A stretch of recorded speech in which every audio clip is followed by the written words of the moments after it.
Assalamualaikum warahmatullahi wabarakatuh. Alhamdulillahi wahda, wassalatu wassalamu ala rasulillah. Sahabat Ferry Channel, rahimakumullah. Pada pembahasan kali ini, kita akan membahas sahabat Nabi yang mulia yang bernama Abdurrahman bin Auf radhiyallahu ta'ala anhu. Para sahabat itu manusia yang direkomendasikan Allah untuk kita ikuti. Jadi para sahabat itu dipuji oleh pemilik langit, Allah subhanahu wa ta'ala.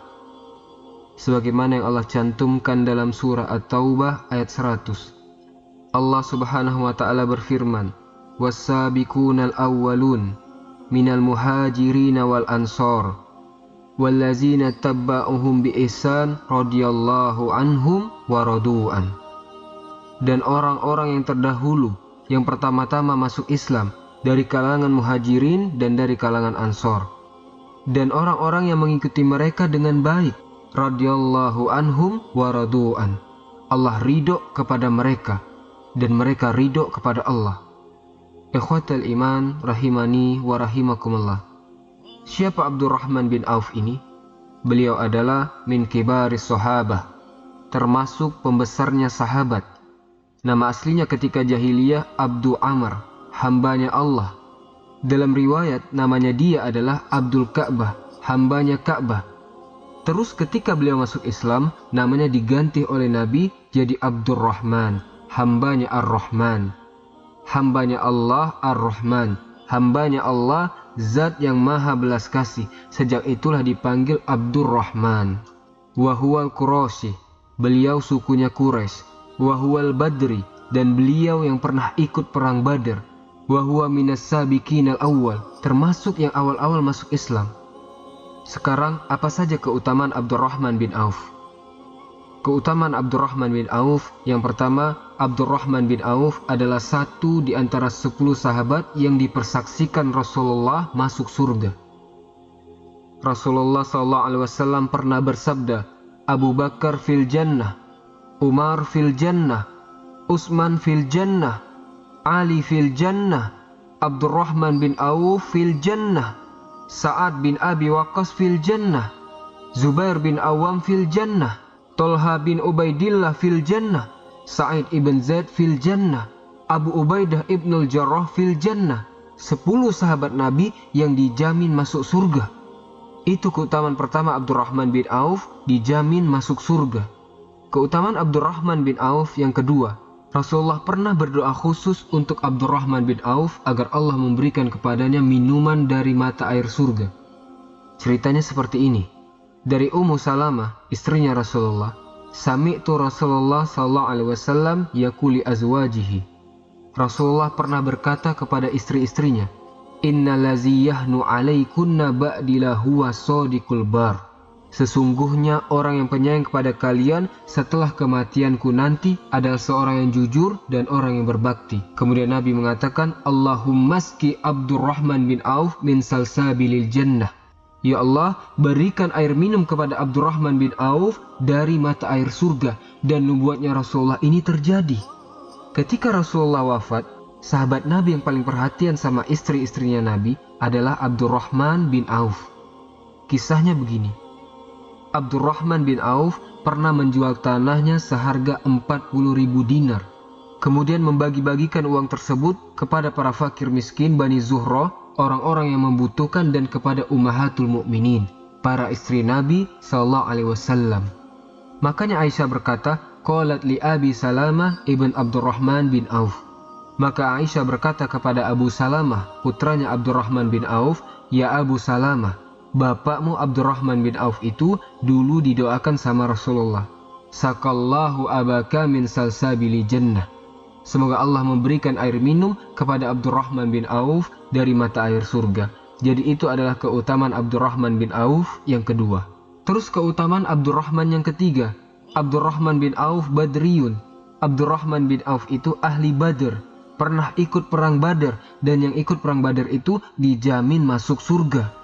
Kemudian keutamaan Abdurrahman bin Auf yang keempat.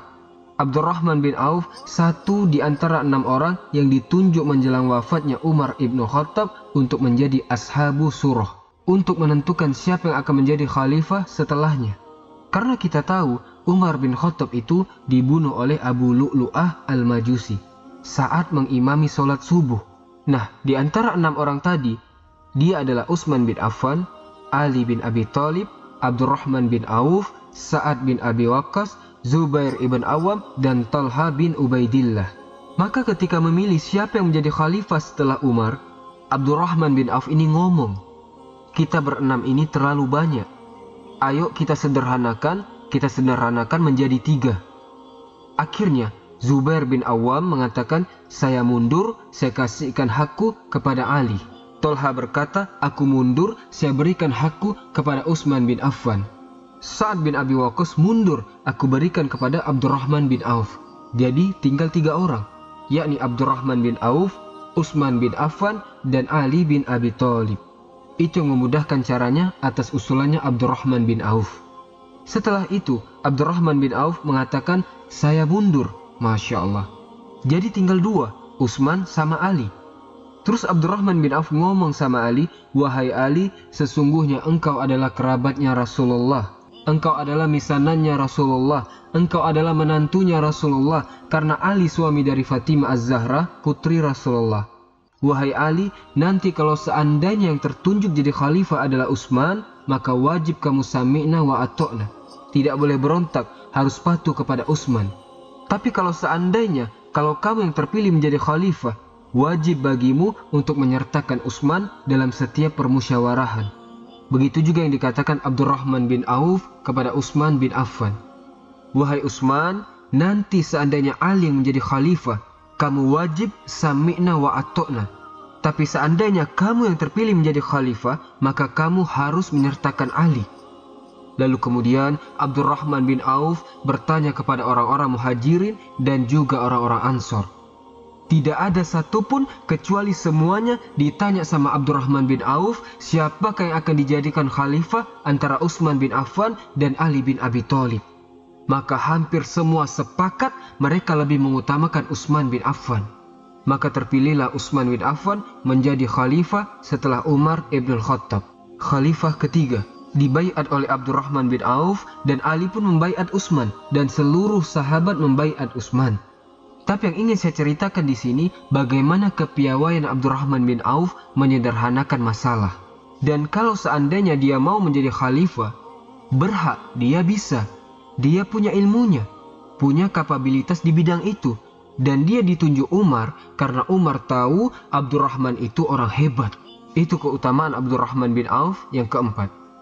Dan yang kelima, di antara keutamaan Abdurrahman bin Auf adalah Rasulullah pernah membela Abdurrahman bin Auf. An Abi Sa'id Al-Khudri radhiyallahu anhu qala, kana baina Khalid ibn al-Walid wa baina Abdurrahman bin Auf syai'. Dahulu antara Khalid ibn Walid dengan Abdurrahman bin Auf pernah ada satu masalah, ada keles. Maka fasabbahu Khalidun. Maka Khalid mencela-cela Abdurrahman bin Auf. Lah ketika Khalid mencela Abdurrahman bin Auf, celaan itu sampai kedengaran Rasulullah. Kita tahu Khalid ini bukan orang sembarangan. Khalid itu diberi nama oleh Allah Saifullah.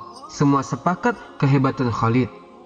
Maka ketika Rasulullah mendengar Khalid bin Walid ini mencela Abdurrahman bin Auf, maka Rasulullah membela dan berkata, La tasubbu ashabi. Kata Rasulullah, jangan engkau mencela sahabatku. Demi Allah, seandainya engkau berinfak emas sebesar gunung Uhud, tidak akan mampu mengalahkan 1 mud sedekahnya sahabat atau setengah mud sedekahnya sahabat. Padahal itu lawannya Khalid. Siapa yang tidak kenal Khalid? Pendekar Islam, sebelum Islam pendekar, setelah Islam pendekar, Khalid ibn Walid. Orang sehebat Khalid saja ada keles dengan Abdurrahman bin Auf, dan yang dibela oleh Nabi adalah Abdurrahman bin Auf. Berarti Abdurrahman bin Auf kalau tidak saking mulianya, tidak mungkin sampai mengalahkan Khalid ibn Walid. Baik, dan keutamaan Abdurrahman bin Auf yang keenam. Rasulullah pernah mengabarkan bahwa Abdurrahman bin Auf itu mati syahid. Jadi Rasulullah pernah naik bukit Qira. Terus bukit ini mengguncang. Terus Rasulullah mengatakan, tenanglah wahai Qira, sesungguhnya di atasmu ada Nabi, di atasmu ada As-Siddiq, dan di atasmu ada orang-orang yang mati syahid. Ada Nabi, maksudnya Rasulullah. Ada As-Siddiq, maksudnya Abu Bakar. Ada orang-orang yang mati syahid, maksudnya waktu itu Rasulullah di atas bukit bersama Utsman, Ali, Tolha, Zubair, Sa'ad bin Abi Waqqas, termasuk juga Abdurrahman bin Auf ada di situ. Kemudian yang ketujuh, termasuk keutamanya Abdurrahman bin Auf adalah Rasulullah pernah diimami Abdurrahman bin Auf. Jadi Rasulullah pada saat itu menjadi makmum. Ceritanya begini, pada perang Tabuk, Rasulullah itu keluar dari rombongan untuk buang hajat. Terus lama ditunggu sahabat tidak balik-balik. Sedangkan waktu subuh sudah hampir habis. Karena kita tahu waktu subuh itu dekat. Maka akhirnya para sahabat menunjuk Abdurrahman bin Auf untuk jadi imam. Maka sholatlah Abdurrahman bin Auf sama sahabat-sahabat yang lainnya.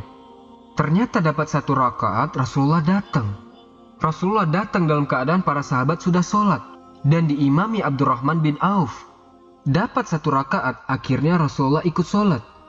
Di rakaat kedua, Abdurrahman bin Auf salam. Setelah Assalamualaikum warahmatullah kanan dan kiri, Rasulullah kan belum selesai sholat. Berdiri Rasulullah untuk menyelesaikan rakaat kedua. Maka para sahabat langsung noleh ke belakang, dilihat ternyata Rasulullah jadi makmum. Takut para sahabat. Apa ini tidak salah? Rasul menjadi makmum. Setelah itu, Rasulullah selesai sholat. Rasulullah menghadap ke sahabat dan Rasulullah berkata, ahsantum. Yang kamu lakukan itu benar.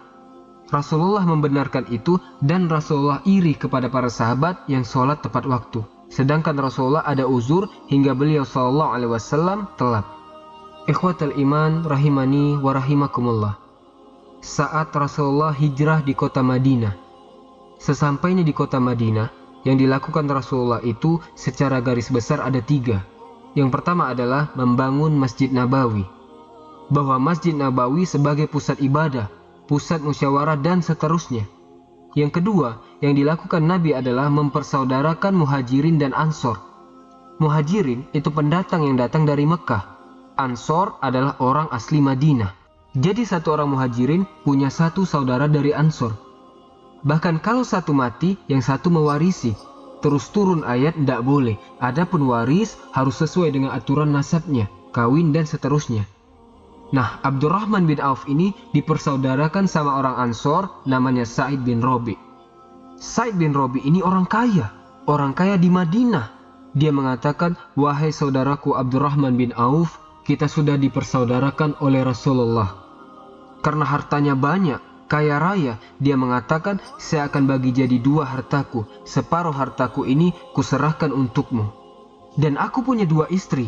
Lihatlah, siapa di antara 2 istriku ini yang menurutmu paling menakjubkan bagimu, akan kuceraikan dia. Jika sudah selesai masa iddahnya, maka nikahilah dia. Lihat, begitu totalitasnya orang-orang Ansor dalam membantu orang-orang Muhajirin. Karena sahabat Muhajirin ini hijrah tidak bawa apa-apa. Wallahi, peristiwa seperti ini tidak pernah terulang, hanya terjadi di saat itu saja. Terus, apa yang dilakukan Abdurrahman bin Auf? Abdurrahman bin Auf menolaknya. Tidak mau Abdurrahman bin Auf. Abdurrahman bin Auf mengatakan, wahai saudaraku, semoga Allah memberkahi istri-istrimu dan harta-hartamu. Tolong tunjukkan aku jalan ke pasar, aku ingin berdagang. Abdurrahman bin Auf ini teman-teman, tangannya tangan dagang. Seandainya ada batu, terus dibuka sama Abdurrahman bin Auf, niscaya ada emas di dalamnya. Saking berkahnya. Orang itu kadang-kadang diberi oleh Allah keterampilan bisa berdagang cepat. Lah, Abdurrahman bin Auf itu adalah orangnya. Setelah itu, beliau nikah sama salah seorang sahabiah Ansor. Dan dia pun kaya raya, sangat-sangat kaya. Abdurrahman bin Auf termasuk orang yang kaya raya yang rajin bersyukur. Kekayaannya begitu banyak sampai ia tinggalkan ketika meninggal dunia adalah 1000 unta. 3.000 kambing dan 100 kuda, semuanya digembalangkan di Baqi, daerah perkuburan saat ini dekat Masjid Nabawi. Beliau memiliki lahan pertanian di Al-Jurf yang sangat luas. Jadi Abdurrahman bin Auf ini orang kaya yang dermawan dan rajin sedekah. Dan bahkan Abdurrahman bin Auf juga pernah memerdekakan 3.000 orang. Luar biasa. Kemudian pernah suatu hari Abdurrahman radhiyallahu anhu diberi makanan. Padahal dia sedang berpuasa saat itu. Kemudian ia mengatakan, Mus'ab bin Umair telah terbunuh, padahal dia lebih baik dariku. Akan tetapi ketika dia meninggal, tidak ada kafan yang menutupinya selain burdah. Apabila kain itu ditutupkan di kepala, kakinya terlihat. Dan apabila kakinya ditutup dengan kain itu, kepalanya yang terlihat. Demikian pula dengan Hamzah. Dia juga terbunuh, padahal dia lebih baik dariku. Ketika meninggal, tidak ada kafan yang menutupinya selain burdah. Aku khawatir, kata Abdurrahman bin Auf. Khawatir balasan kebaikan-kebaikanku diberikan di dunia ini. Dia khawatir dengan akhiratnya. Kemudian dia menangis lalu meninggalkan makanan tersebut. Dan saat ia mau meninggal di pembaringannya, Abdurrahman bin Auf, maka kedua matanya mengalirkan air mata. Dia menangis dan lisannya berucap, sesungguhnya aku takut tertahan untuk berjumpa sahabat-sahabatku karena banyaknya harta yang aku miliki. Tetapi Allah Subhanahu wa Ta'ala menurunkan ketentraman kepadanya, dan wajahnya berbinar-binar dengan cahaya. Seolah-olah ia mendengar sesuatu yang menyejukkan yang dekat dengannya. Sepertinya ia mendengar suara sabda Rasul SAW di masa lalu. Abdurrahman bin Auf fil jannah. Akhirnya Abdurrahman bin Auf meninggal dunia. Dia meninggal dunia pada tahun 32 Hijriah. Dia berumur 72 tahun dan dia dikubur di pemakaman Baqi. Dan Utsman bin Affan radhiyallahu ta'ala anhu ikut menyolatkannya. Inilah kisah Abdurrahman bin Auf, sahabat Nabi yang dijamin masuk surga. Semoga kisah ini bermanfaat. Subhanakallahumma bihamdik, asyhadu an la ilaha illa ant, astaghfiruka wa atubu ilaik. Wallahu ta'ala alam. Assalamualaikum warahmatullahi wabarakatuh.